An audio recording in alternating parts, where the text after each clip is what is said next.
March 19th, 1943. Letter A. Cara Sorer, do what thou wilt shall be the whole of the law. I was very glad to gather from your conversation yesterday afternoon that you have a serious intention of taking up the great work in the proper spirit. Your criticisms of previous experience in the course of your adventures appeared to be singularly sane and just. As I promised, I am writing this letter to cover a few practical points which had not time to discuss and which, in any case, I think it better to arrange by correspondence. 1. It is of the first importance that you should understand my personal position. It is not actually wrong to regard me as a teacher, but it is certainly liable to mislead. Fellow student, or, if you like, fellow sufferer, seems a more appropriate definition. The climax of my life was what is known as the Cairo working, described in the minutest detail in The Equinox of the Gods. At that time, most of the book of the law was completely unintelligible to me, and a good deal of it, especially the third chapter, extremely antipathetic. I fought against this book for years, but it proved irresistible. I do not think I am boasting unfairly when I say that my personal researches have been of the greatest value and importance to the study of the subject of magic and mysticism in general, especially my integration of the various thought systems of the world, notably the identification of the system of the Yi King with that of the Qabalah. But I do assure you that the whole of my life's work, were it multiplied 1,000-fold, would not be worth 1/10 of the value of a single verse of the Book of the Law. I think you should have a copy of The Equinox of the Gods and make the Book of the Law your constant study. Such value as my own work may possess for you should amount to no more than an aid to the interpretation of this book. 2. It may be that later on you will want a copy of 8 lectures on yoga, so I am putting a copy aside for you in case you should want it. 3. With regard to the O.T.O, I believe I can find you a typescript of all the official documents. If so, I will let you have them to read, and you can make up your mind as to whether you wish to affiliate to the third degree of the order.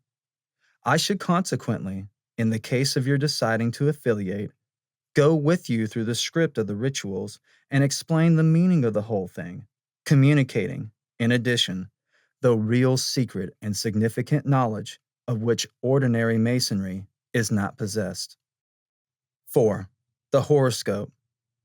I do not like doing these at all, but it is part of the agreement with the Grand Treasurer of the O.T.O that I should undertake them in worthy cases, if pressed.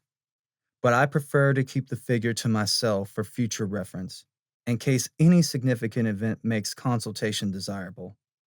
Now, there is one really important matter, the only thing besides the Book of the Law which is in the forefront of the battle. As I told you yesterday, the first essential is the dedication of all that one is and all that one has to the great work, without reservation of any sort. This must be kept constantly in mind.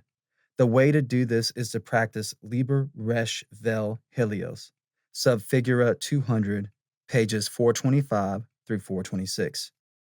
There is another version of these adorations, slightly fuller, but those in the text are quite all right. The important thing is not to forget.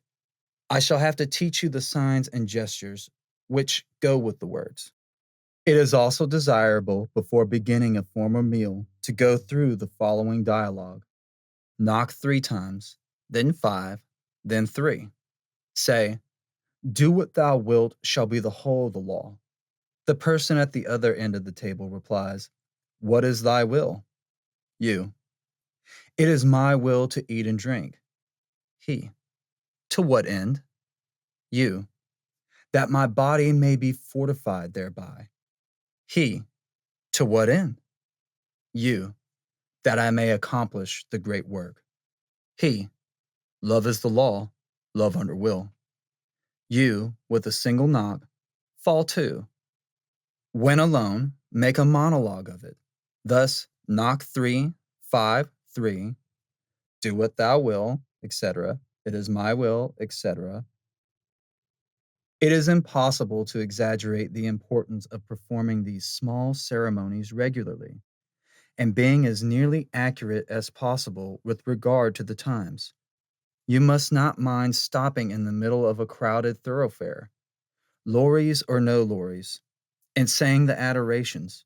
And you must not mind snubbing your guest or your host if he or she should prove ignorant of his or her share of the dialogue. It is perhaps because these matters are so petty and trivial in appearance that they afford so excellent a training. They teach you concentration, mindfulness, moral and social courage, and a host of other virtues. Like a perfect lady, I have kept the tidbit to the last.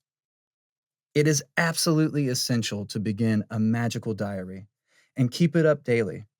You begin by an account of your life, going back even before your birth to your ancestry, in conformity with the practice which may perhaps choose to adopt later, given in Liber Thisharb sub figura 913, paragraphs 27 through 38, pages 420 through 422. You must find an answer to the question: how did I come to be in this place at this time, engaged in this particular work? As you will see from the book, this will start you on the discovery of who you really are and eventually lead you to your recovering the memory of previous incarnations.